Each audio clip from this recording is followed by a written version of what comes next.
নমো সিদ্ধিদাতা গণেশায় নমো। আমি দেবী প্রজ্ঞা। আজ 31 তারিখ শুক্রবার। সমস্ত প্রাণের বন্ধু মনের বন্ধুকে জানাই সুপ্রভাত। আজকে দিনের রাশিফল সম্বন্ধে কিছু বলবো। মেষ রাশি, অর্থ লাভ হতে পারে। বৃষ রাশি, রোগ থেকে মুক্তি হতে পারে। মিথুন রাশি, বিদ্যা লাভ হতে পারে। কর্কট রাশি, ব্যস্ত দিন যাবে। সিংহ রাশি, অর্থের আগমন হতে পারে। কন্যা রাশি, ব্যবসার জন্য শুভ ফল দেবে। তুলা রাশি, প্রচেষ্টা থাকবে।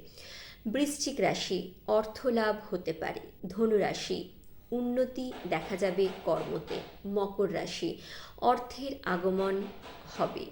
কুম্ভ রাশি, আবেগ বৃদ্ধি পাবে। মীন রাশি, যে কোনো সিচুয়েশানে রাগ বৃদ্ধি হতে পারে। তোমাদের যদি এই ভিডিওটি ভালো লেগে থাকে প্লিজ লাইক শেয়ার সাবস্ক্রাইব করতে কিন্তু ভুলো না।